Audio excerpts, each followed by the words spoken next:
जब भी कोई नया दुश्मन उठे तो चिंता मत करना, ये सोच लेना कि अब इसके ऊपर फतह करने की बारी है। That's it. नई विक्ट्री का चैप्टर खुल रहा है। Praise the Lord. खुदावंद यीशु मसीह के महान और जीवित और जलाली नाम में आप सबको प्यार भेजे मसीह की। खुदावंद के प्यारे लोगों, आज हम परमेश्वर के दास अपोस्टल अंकुर नुल्ला जी से बाइबल को लेकर कुछ गहरे वचनों का प्रकाशन पाएंगे और मुझे पूरा विश्वास है जो कोई इस वीडियो को पूरा ध्यान से सुनेगा उसका जीवन सेम नहीं रहेगा। सो मैं आप सब लोगों से निवेदन करती हूँ कि कृपया आप सब लोग इस वीडियो को पूरा सुने ताकि परमेश्वर पिता आप सब लोगों को बहुतायत से आशीष और बरकत दे। So listen carefully. God bless you. भजन संहिता 110 उसकी एक आयत, ये प्रभु ने मुझे अभी बताई है, आप स्क्रीन पे इसे निकाल के रखिएगा। अपने पड़ोसी को बोलो, तेरी प्रार्थनाओं ने सब कुछ बदल दिया है। आमीन। भजन संहिता 110 अगर आपके पास है तो उसे निकालेंगे। मेरे प्रभु से यहोवा की वाणी यह है कि तू मेरे दाहिने हाथ बैठ जब तक कि मैं तेरे शत्रुओं को तेरे चरणों की चौकी ना कर दूं। दाऊद कह रहा है प्रभु को, किसको कह रहा है? यीशु मसीह को। और दाहिने हाथ वो क्यों कह रहा है? बैठने के लिए। बाइबल में जब भी दाहिने का बाहिने का जिक्र आता है, नंबर्स का जिक्र आता है, उसके पीछे एक आत्मिक मतलब होता है। तो इसीलिए जब शारीरिक बंदे इस बाइबल की एक्सप्लेन करने की, बाइबल को कोशिश करते हैं, तो वो फेल हो जाते हैं और दुनिया उनका उपहास करती है, उनका मजाक उड़ाती है, क्योंकि उनको ये नहीं मालूम कि बाइबल वही व्यक्ति उसी तरह से कोट कर सकता है जिसके पास पवित्र आत्मा हो, और पवित्र आत्मा उसी के पास है जिसने पापों से मन फिराया और तौबा की हुई है। दाऊद कहता है मेरे प्रभु यानी यीशु मसीह से यहोवा की वाणी यह है कि मेरे दाहिने हाथ बैठ। इसका मतलब क्या है? इसके दो मतलब हैं। पहला ये कि वो उस समय की भी बात कर रहा है जब प्रभु यीशु मसीह मृत्यु को लास्ट टाइम पर हराएगा और शैतान का अंत करेगा। वो एक अलग कहानी है, आज उसके बारे में बात नहीं करेंगे। लेकिन अगर आप पवित्र वचन को ध्यान से पढ़ें और जिंदगियों को देखें, चाहे वो दाऊद की हो जिसने ये लिखा है वचन पवित्र आत्मा की प्रेरणा से, तो आपको ये बात समझ आएगी कि जो लोग परमेश्वर के दाहिने हाथ बैठे हैं या खड़े हैं, दाहिना हाथ यीशु मसीह ने कहा जब अंत के दिन में न्याय होगा तो मैं अपने दाहिने हाथ वाले लोगों से कहूंगा जाओ। कहां जाओ? स्वर्ग में जो तुम्हारे लिए तैयार किया गया। बाहिने हाथ वाले लोगों से कहूंगा जाओ नरक में जो तुम्हारे लिए तैयार किया जाए। अब क्या मतलब समझे इसका? मेरे दाहिने हाथ आप लोग बैठे हैं और बाहिने हाथ मेरी बहनें बैठी हैं, तो क्या वो नरक में जाएंगी? नहीं। इसका आत्मिक मतलब यह है कि दाहिने हाथ वाले लोग, परमेश्वर उनको कह रहा है जो परमेश्वर के अंग संग चलते हैं, जो परमेश्वर के साथ वफादारी के साथ चलते हैं। और बाहिने हाथ वाले लोग, परमेश्वर उनको कह रहा है जो परमेश्वर के वचन को जानते हुए भी उसके वचनों पे नहीं चले, जिन्होंने पाप को नहीं छोड़ा, चोरी को नहीं छोड़ा, व्यभिचार को नहीं छोड़ा, परमेश्वर के काम को सीरियसली नहीं लिया, जो परमेश्वर के विरोधी बने रहे। परमेश्वर ने कहा उनको मैं कहूंगा कि जाओ उस नरक में जो तुम्हारे लिए तैयार किया गया है। आप एक बात को नोटिस कर लेना, जब भी कोई व्यक्ति परमेश्वर के दाहिने हाथ खड़ा या बैठा होगा, यानी वो व्यक्ति वही कर रहा होगा जो परमेश्वर ने उसको करने के लिए कहा है। वो पवित्रताई में, प्रार्थना में, उपवास में, विश्वास में परमेश्वर के साथ खड़ा है, अपनी प्रार्थना को परमेश्वर के सामने रख रहा है। ये वचन कहता है कि वो तुम्हारे दुश्मनों के तेरे पैरों के नीचे कर देगा। ये वचन कहता है। ये बात हमेशा याद रखना अपनी लाइफ में। जब भी कोई नया दुश्मन उठे तो चिंता मत करना, ये सोच लेना कि अब इसके ऊपर फतह करने की बारी है। That's it. नई विक्ट्री का चैप्टर खुल रहा है। जब पौलुस प्रचार करना शुरू किया तो उसकी सेवकाई से कोई बड़ा मिरेकल नहीं होता था। वो सिर्फ प्रीच करता था। और प्रीच करके बाइबल कहती है सदूकियों और फरीसियों का। कौन थे सदूकी फरीसी? जिन्होंने बड़े बड़े चोले डाले होते थे, दिखने में बड़े धर्मी लगते थे, लेकिन अंदर से परमेश्वर और परमेश्वर के लोगों के विरोधी होते थे। और बाइबल कहती है वो उनका मुंह बंद रखता था अपने वचन के साथ। और एक समय आया जब परमेश्वर ने पौलुस की लाइफ से मिरेकल्स को करना शुरू किया। फिर एक समय आया कि मिरेकल्स के बाद मुर्दों को जिंदा करना शुरू किया। और बाइबल कहती धर्मी की ज्योति दोपहर तक जिस तरह सूर्य बढ़ता रहता है बढ़ती ही जाएगी।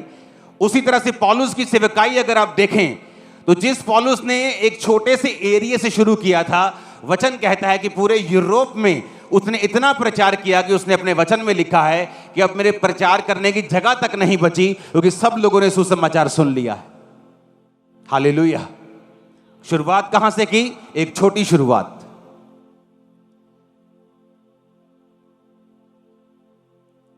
ये ग्रेस जो मैं आपको गवाही देने वाला हूं अभी मेरी लाइफ पर उतरी है डीप तरीके से। पहले थी लेकिन इतनी डीप नहीं थी जितनी अब है। ये टेस्टिमनी एक सपने की मैं आपको पहले भी दे चुका हूं। ये किस तरह से मेरे को सपना आता है कि गवर्नमेंट ये करेगी और वही कुछ होता है थोड़े दिन के, 2 दिन 4 5 दिन के बाद ही। आज से कुछ दिन पहले मैं एक वचन पढ़ूंगा, उससे पहले योएल नबी की पुस्तक 2:28 उसमें लिखा है उन बातों के बाद मैं अपना आत्मा सब प्राणियों पर उंडेलूंगा, तुम्हारे बेटे बेटियां भविष्यवाणी करेंगी, पुरनीय स्वप्न देखेंगे। पुरनीय कौन है? बुजुर्ग। कौन से बुजुर्ग?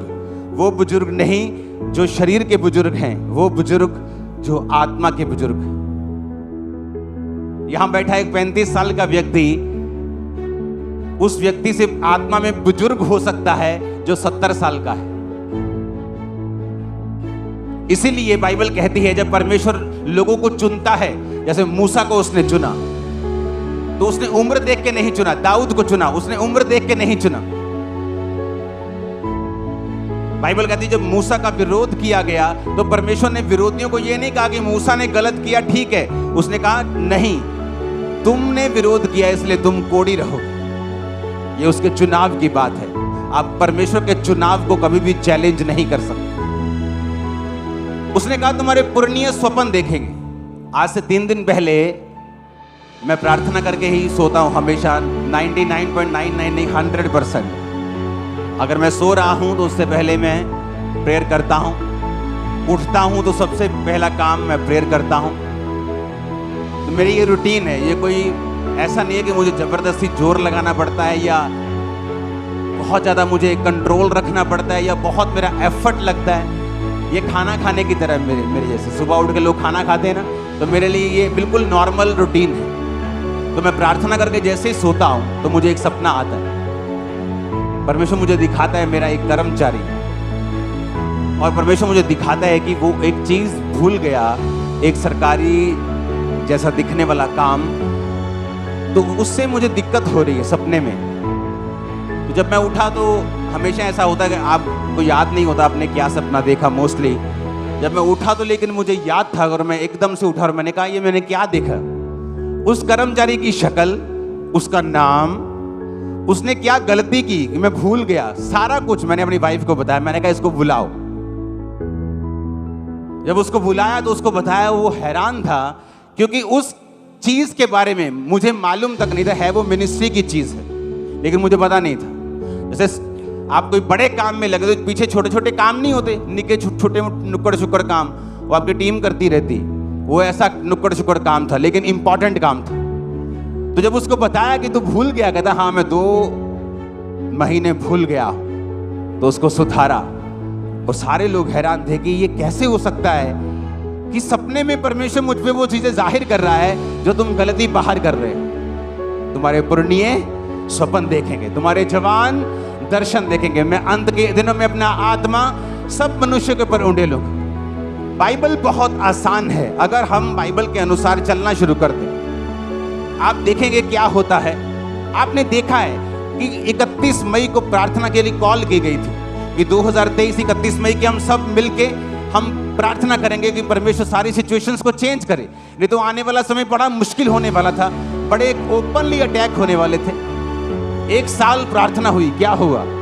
परमेश्वर ने खत्म कर दिया, वो चीज फिनिश कर दी।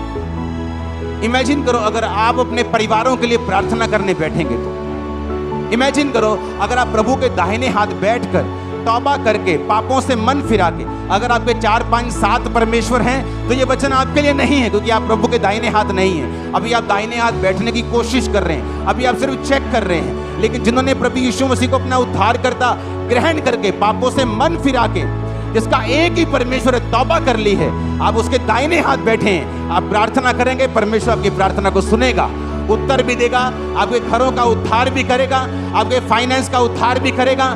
मैं आपको बता रहा हूं, आज से कुछ साल बाद ऐसी कोई चीज नहीं होगी जो आपके पास नहीं होगी, जो आपने मांगी ना हो। ऐसा कभी नहीं होगा आपकी लाइफ में। आने वाले समय में अगर किसी चीज के साथ आप फाइट करेंगे तो वो सिर्फ आपका अपना शरीर होगा, शरीर की इच्छाएं होंगी। ये फाइट्स आपकी नहीं होंगी जो आज हैं, क्योंकि परमेश्वर ने सॉल्व करने वाला है। वो आपका परिवार का मसला हो, आपकी बॉडी का मसला हो, सेहत का मसला हो, वो कोई भी मसला हो, वो सॉल्व करने वाला है। हालेलुया, ऊंची आवाज में हालेलुया।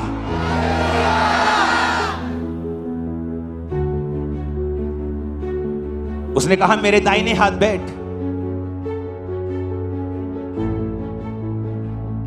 तो हमेशा इस बात को याद रखा करो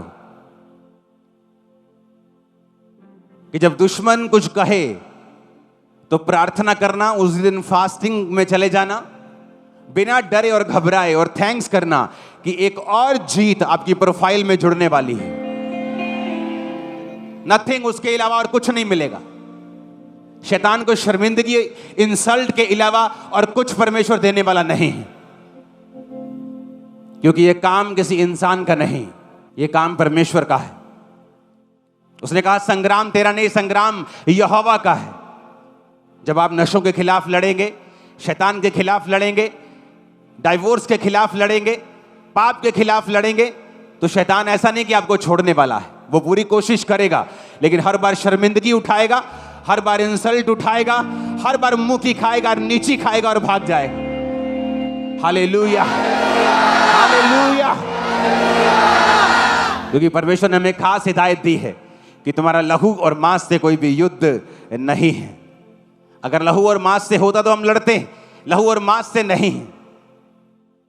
एक बार पास्टर बेनी हिन की किसी ने बुराई की, वो भी एक अच्छा पास्टर था, बुराई कर दी जोश जोश में। लोगों को कई बार अपने आप को ज्यादा धर्मी समझ लेते लोग और दूसरों को पापी समझ लेते हैं। ये बड़ी प्रॉब्लम है।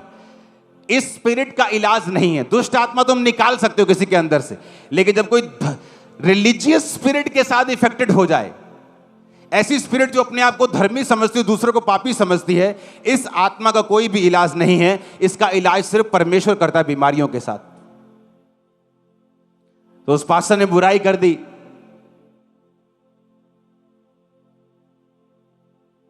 तो जो बड़े बड़े सेवक होते हैं वो ये बात जानते हैं कि संग्राम किसका है, यहोवा का। तो उन्हें लड़ने की जरूरत नहीं, बोलने की भी जरूरत नहीं, छोटी सी वीडियो बनाने की भी जरूरत नहीं, क्योंकि ऐसे लोग आपको आने वाले समय में प्रार्थनाओं के लिए इंटरनेट पे आते हुए दिखेंगे कि हमारे लिए प्रार्थना कीजिए, हम बड़ी मुसीबत में।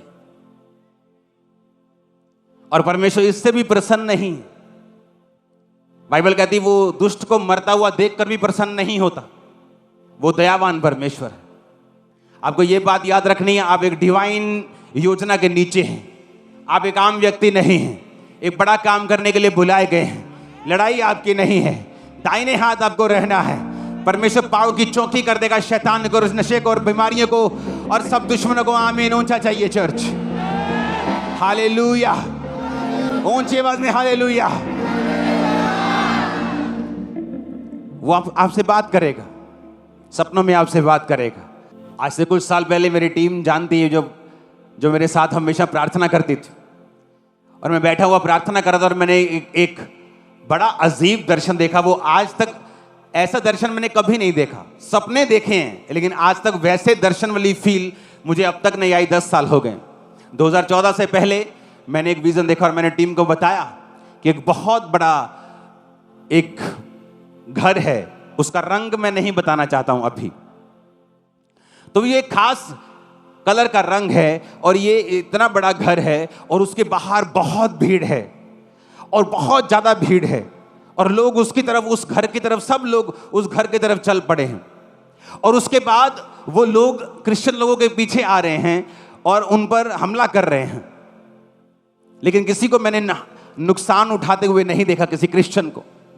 उसके बाद परमेश्वर ने कुछ दिन पहले मुझे विजन दिखाया कि उस बिल्डिंग की जो छतें हैं, जो लेंटर है, वो आग में जल रहा है, लेकिन बिल्डिंग अभी भी खड़ी है।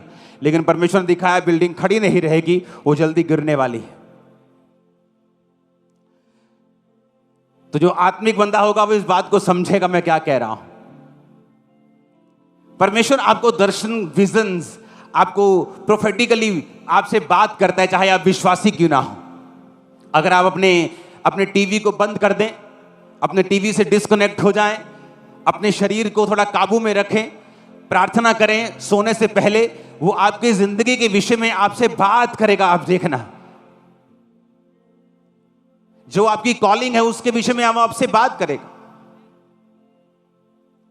मैं आपको बता नहीं सकता वो मार्वलस काम जो मैं अपनी लाइफ में होता हुआ देख रहा हूं परमेश्वर की आत्मा के द्वारा, और ऐसे ही मार्वलस काम जो बिल्कुल ही डिफरेंट रीति के हैं, वो मेरी वाइफ की लाइफ से परमेश्वर का आत्मा करवा रहा है। दोनों काम जबरदस्त हैं, दोनों काम मार्वलस हैं। क्यों? क्योंकि एक लाइफ रूटीन है। मेरी फैमिली को मालूम है कि आज अगर शनिवार है तो मैं अपने घर से नहीं आया हूं, मैं प्रेयर माउंटेन से आया हूं। तो उनको मालूम है कि हमारा प्रार्थना करने का एक समय है, परमेश्वर के पास बैठे रहने का एक टाइम है, ताकि जो लोग आ रहे हैं उनके हृदयों में ये चीज चली जाए कि मुझे प्रभु के साथ सही रहना है। परमेश्वर आपसे बात करेगा।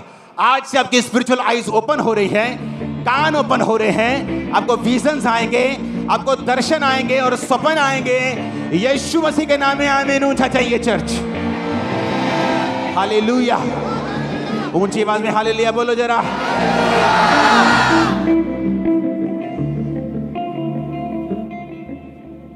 आप प्रेयर नहीं करेंगी, आप चिंता में रहेंगे। आप प्रेयर नहीं करेंगी, आपको यही चिंता रहेगी, ओ मेरा हस्बैंड, हो मेरा बच्चा। आप वही प्रेयर में बैठ जाएंगी, आपकी चिंता परमेश्वर उठा लेगा। और चिंता करने से वचन कहता है एक भी बाल तुम उजला या काला नहीं कर सकते।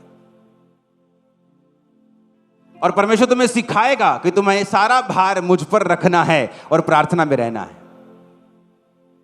और वो तुम्हें सिखाएगा कि तुम चिंता करके देख लो, हस्बैंड के साथ लड़के देख लो, वाइफ के साथ लड़के देख लो, तुम सब कुछ करके देख लो, कुछ भी बदलेगा नहीं जब तक तुम उसे आत्मिक रूप से बदलने की कोशिश नहीं करोगे। पहला शमूएल 17 उसकी 31 से 51। दाऊद की बातों की जब चर्चा हुई तो शाऊल को सुनाई गई और उसे बुलवा भेजा। तब दाऊद ने शाऊल से कहा, किसी मनुष्य का मन गोलियत के कारण कच्चा ना हो, तेरा दास जाकर उस फलिश्ती से लड़ेगा। शाऊल ने कहा, तू जाकर उस फलिश्ती के विरुद्ध युद्ध नहीं कर सकता, क्योंकि तू लड़का है और वो लड़कपन से ही योद्धा है। दाऊद ने शाऊल से कहा, तेरा दास अपने पिता की भेड़ बकरियां चराता था, और जब कोई सिंह या भालू झुंड में से मेमना उठा ले जाता, तब मैं उसका पीछा करके उसे मारता और मेमने को उसके मुंह से छुड़ा लेता, और जब वह मुझ पर हमला करता, तब मैं उसके केश पकड़कर उसको मार डालता था। तेरे दास ने सिंह भालू दोनों को मारा है, और यह खतना रहित फलिश्ती उनके समान हो जाएगा, क्योंकि उसने जीवित परमेश्वर की सेना को ललकारा है। फिर दाऊद ने कहा, यहोवा जिसने मुझे सिंह और भालू दोनों के पंजों से बचाया है, वह मुझे उस फलिश्ती के हाथ से भी बचाएगा। शाऊल ने दाऊद से कहा, जा, यहोवा तेरे संग रहे। जब गोलियत आपके सामने खड़ा होता है तो वो आपकी मौत के लिए नहीं होता, बल्कि वो आपको मशहूर करने के लिए और विक्टोरियस करने के लिए होता है। आप गोलियत से तब डरें अगर आप शाऊल हैं तो, अगर आप दाऊद हैं तो गोलियत से ना डरें। शाऊल जिसको ये परवाह नहीं थी कि परमेश्वर मेरे बारे में क्या सोचता है, जब शमूएल ने कहा यहोवा ने राज छीन लिया, तो कहता नीचे चल, लोग क्या कहेंगे। जब दाऊद ने पाप किया, नतान नबी ने कहा तूने पाप किया है, उसने कहा यहोवा मुझे माफ करे लेकिन मुझे दूर ना करे, तो उसका पाप माफ हुआ। दाऊद वो था जो प्रभु के नजदीक रहता था, प्रभु के दाहिने हाथ रहता था, और डिक्लेरेशंस, मुंह से क्या बोलना है। राजा कहता वो लड़कपन से जब छोटा था तब से योद्धा है, और तू तो अभी लड़का है। जब तू लड़का है ना, जब वो लड़का था वो तब से योद्धा है, और अभी तू बच्चा है। उसने कहा तेरे दास ने सिंह और भालू दोनों को मारा है। उसने ये नहीं कहा चलो वेख लेने लड़के, नहीं तो कुर्बानी सही, शहीदी सही। उसने ऐसा नहीं कहा, क्योंकि तुम्हारे मुंह से जो निकलेगा वैसा होगा। परमेश्वर हमारे लिए मर चुका है, अब हमें मरने की जरूरत नहीं, हमें जीने की जरूरत और प्रीच करने की जरूरत। मैं ना मरूंगा वरन जीवित रहूंगा और यहोवा के कामों का वर्णन करता रहूंगा, और तुम बिना मरोगे वरन जीवित रहोगे और यहोवा के कामों का वर्णन करते रहो। आमीन। खड़कने वाला चाहिए शैतान के कानों में। हालेलुया। तो ये डिपेंड करता है कि हथियार तो तुम्हारे पास हैं आत्मिक, लेकिन क्या तुम उन्हें इस्तेमाल कर सकते हो कि नहीं। दाऊद ने इस्तेमाल किया। कहता जिस परमेश्वर ने सिंह और भालू के मुंह से मुझे छुड़ाया, वही परमेश्वर इस खतना रहित फलिश्ती को मेरे हाथ में कर देगा। डिक्लेरेशन, घोषणा। तुम्हारी घोषणा क्या है? ओ बड़ा मंदा है जी काम च, मरे पे, ये तुम्हारी घोषणा है। बहुत दुखी है जी, इकोनॉमी बड़ी खराब है देश दी, ये तुम्हारी घोषणा है। जाओ इतिहास पढ़ लो, इतिहास। एक वाक्य दिखा दो 6000 7000 साल में जहां अकाल पड़ा हो और यहोवा को मानने वाला मर गया हो, वो 100 गुना बढ़ते हुए आपको दिखेंगे। जो परमेश्वर के सच्चे दास और नबी थे, इजाबेल जैसी गंदी रानी कोई नहीं हुई, उनके टाइम पर भी परमेश्वर उन्हें अन्न जल देकर गुफाओं में संभालता रहा है। अहाब जैसा मूर्ख राजा इज़राइल में कभी नहीं हुआ। एक तो खुद महामूर्ख, एक पत्नी वैसी, और बाइबल कहती तब भी परमेश्वर के लोगों को नुकसान नहीं कर पाया। तुम्हारी घोषणा क्या है? क्या तुम गोलियत के साइज को देखकर फिर घोषणा कर रहे हो नहीं नहीं जी इन्होंने तो लड़ नहीं सकते असी? शेम आनी, शर्म आनी चाहिए तुम लोगों को। हम यहोवा के लोग हैं। कहता यहोवा की ओर देखने वाली नजरें कभी काली शर्मिंदा नहीं होती। वो दूतों को भेज देगा। बाइबल कहती फिरौन जब आ रहा था तो वचन कहता है कि परमेश्वर ने बादल के बीच से होकर खड़क कर उनको डरा दिया। टांगे कांपने लगी थी उनकी। तुम उस परमेश्वर की संतान हो। मैं प्रार्थना कर रहा था, परमेश्वर ये धरती तूने बनाई, ये मिट्टी तेरी है, ये आसमान तेरा है, ये लोग तेरे हैं। जो लोग विरोध कर रहे हैं ये मिट्टी से बने हुए भी तेरे हैं। घबराहट डाल इनमें, और टांगे कांप रही थी लोगों। परमेश्वर महान है, वो खतरनाक है। वो जब गेम घुमाता है ना तो बड़ों बड़ों की गेम घूम जाती है। दाऊद कहता मैं नहीं, और बाइबल कहती जब वो गोलियत के सामने आया तो गोलियत हंसा। कहता मैं कुत्ता हूं कोई, तू सोटी लेके मेरे को आ गया ओए। इतना बड़ा लंबा चौड़ा 50 किलो की उसकी ढाल थी जो बंदा लेके साथ चलता था। कल्ली ढाल ही फड़ता सी। और जब उसने दाऊद देखा छोटा सा, मुंह लाल, उसने कहा क्या मैं कुत्ता हूं बच्चे, लाठी लेके आ गया मुझे मारने? उसने कहा तू तलवार लेके मेरे सामने आता है, लेकिन मैं तलवारों से नहीं यहोवा के नाम में तेरे सामने आता हूं, और तेरी तलवार से तेरा ही सिर काट के। ओ आमीन। ऊंचा चाहिए चर्च। लेकिन आज हमारा युद्ध मांस और लहू से नहीं है, शैतान से है। तो शैतान की बातों को उसी के गले पर चलाकर उसको शर्मिंदा करने का समय आ चुका है। आमीन। परमेश्वर आपको विक्ट्री देने के लिए तैयार है। क्या आप घोषणा करने के लिए तैयार? जब कैंसर रूपी गोलियत आपके सामने खड़ा होता है तब क्या बोलते हो आप? जब गरीबी रूपी गोलियत आपके सामने खड़ा होता है, तलाक रूपी गोलियत आपके सामने खड़ा होता है, स्ट्रेस रूपी डिप्रेशन रूपी गोलियत आपके सामने खड़ा होता है, जब आपको मालूम होता है कि संसार में, दुनिया में, मेडिकल साइंस में इसका कोई इलाज नहीं है, जब ऐसी बीमारी आपके सामने खड़ी होती, आपके मुंह से क्या निकलता है ये मायने रखता है। चर्च, ऊंची आवाज में हालेलुया बोलो। अपने पड़ोसी को बोलो घोषणा कर। फिर से बोलो ऊंची आवाज में, फिर से बोलो ऊंची आवाज में।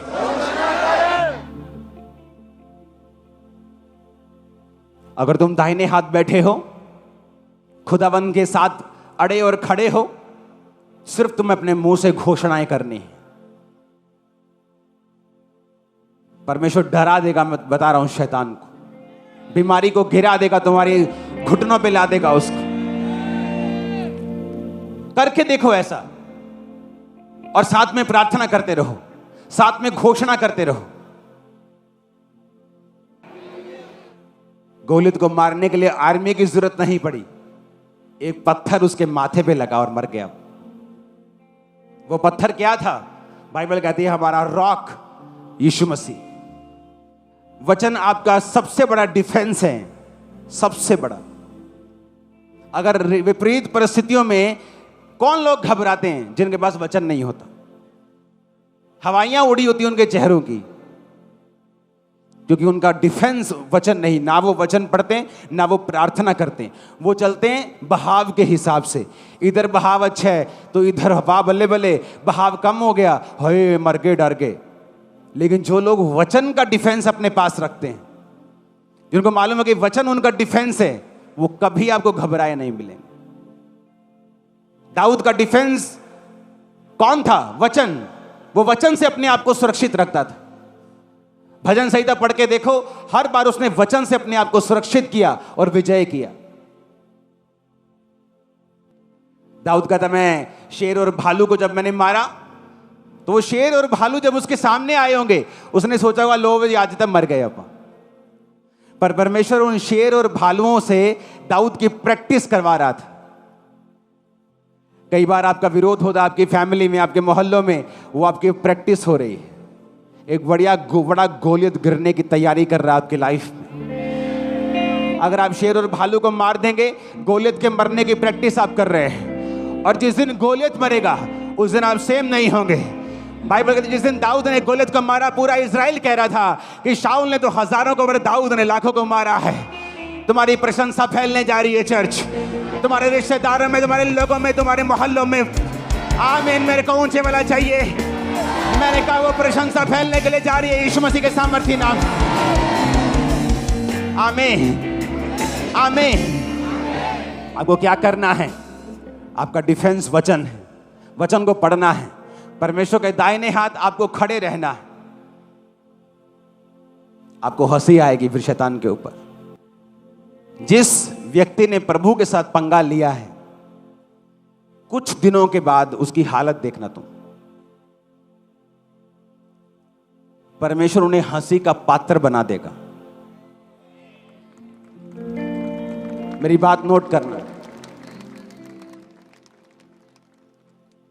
क्योंकि वचन कहता है कि वो तुम्हें ठट्ठों में उड़ाएगा। किस में उड़ाएगा? कहता वो तुम पे हंसेगा और तुम्हें ठट्ठों में उड़ाएगा। देखी जाओ होता क्या है। अगर परमेश्वर तुम्हारे साथ है, अगर तुमने परमेश्वर के वचन को अंगीकार किया है और तुम रोज घोषणाएं करते हो, अपने आप को तैयार करो, रोज घोषणा करो, सुबह शाम।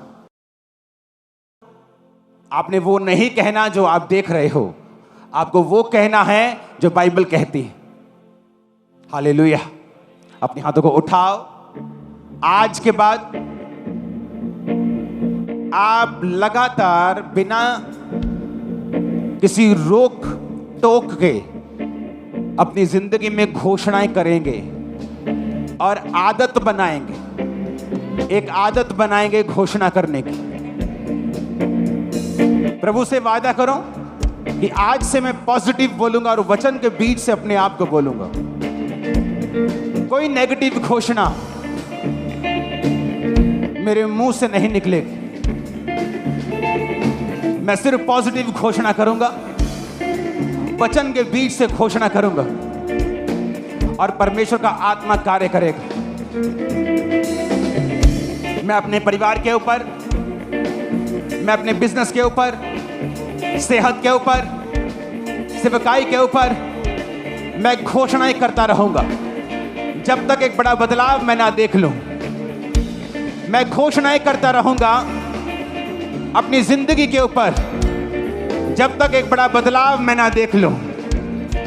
आज से मेरा जीवन घोषणाएं करने वाला होगा। यीशु मसीह के सामर्थी नाम में आमीन। ऊंचाई बरकत तुम्हारी। मैंने कहा आमीन। ऊंचाई ये बरकत तुम्हारी है चर्च।